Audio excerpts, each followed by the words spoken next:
রামু সরকারি কলেজের অধ্যক্ষ মুজিবুল আলমের পদত্যাগের দাবিতে মানববন্ধন ও সমাবেশ করেছে বৈষম্য বিরোধী ছাত্র আন্দোলন রামু সরকারি কলেজ ও সাধারণ শিক্ষার্থীরা। বুধবার 14 আগস্ট সকাল শিক্ষার্থীরা রামু সরকারি কলেজ মাঠে জড়ো হতে থাকে। এরপর বিভিন্ন স্লোগান সম্বলিত ব্যানার পেস্টুন হাতে শিক্ষার্থীরা চট্টগ্রাম কক্সবাজার মহাসড়কে অবস্থান নেয়। এই সময় শিক্ষার্থীরা দেশের এই গুরুত্বপূর্ণ সড়কের যান চলাচল সম্পূর্ণ বন্ধ করে দেয়। প্রায় 1.5 ঘন্টা ব্যাপী শিক্ষার্থীদের গাড়ি চলাচল বন্ধ করার কারণে বেশ কয়েক কিলোমিটার সড়কে তীব্র যানজটের সৃষ্টি হয়। এতে চরম ভোগান্তিতে পড়ে যাত্রীরা।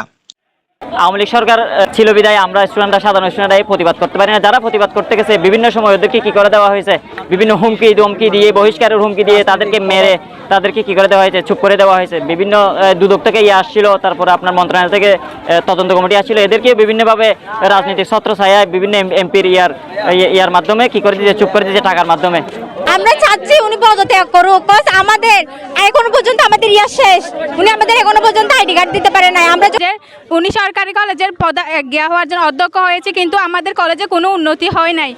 আমাদের স্যার প্রিন্সিপাল হচ্ছে 1 নম্বরের দুর্নীতিবাজ, ওনাকে আমরা চাই না, ওনার থেকে পদত্যাগ করতে হবে। তারা যখন প্রতিবাদ করে এই প্রিন্সিপাল তাদেরকে অফিসে নিয়ে গিয়ে মারধর করে। আমরা সব ছাত্ররা একতাবদ্ধ হয়েছি। আমরা কলেজের সমস্ত শিক্ষকদেরকে আজকে 12টা পর্যন্ত সময় দিয়েছিলাম, কিন্তু তারা 12টার পরে তারা কেউ যখন মানে নাই তখন আমরা রাস্তা অবরোধ করেছি। আমাদের পরে শিক্ষার্থীদের সাথে আলোচনা করার জন্য রামু উপজেলা নির্বাহী কর্মকর্তা রাশিদুল ইসলাম সমাবেশে আসেন। অবস্থা বেগতিক দেখে তিনি অধ্যক্ষের সাথে মুঠোফোনে যোগাযোগ করার চেষ্টা করেন। সোমবার তো ব্যাপারটা এরকম না যে আপনি চাইলে আবার অধ্যক্ষ 14 সেকেন্ডের একটি ভিডিও বার্তা পাঠান। ভিডিও বার্তায় তিনি বলেন, অসুস্থতার কারণে কলেজে আসেনি, শিক্ষার্থীদের দাবি শুনেছি, সোমবারের মধ্যে দাবি সম্পন্ন করার কথাও জানান তিনি। আমি ছাত্রদের দাবি শুনেছি, আমি অসুস্থ ছিলাম, সেজন্য কলেজে আসতে পারি নাই। ছাত্ররা যে দাবি করেছে সোমবারের মধ্যে সেটি আমি সম্পন্ন করে দিব।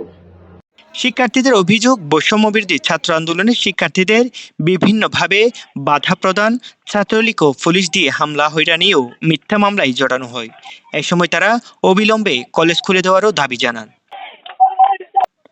মোহাম্মদ আব্দুল্লাহ, রামু খবর 24।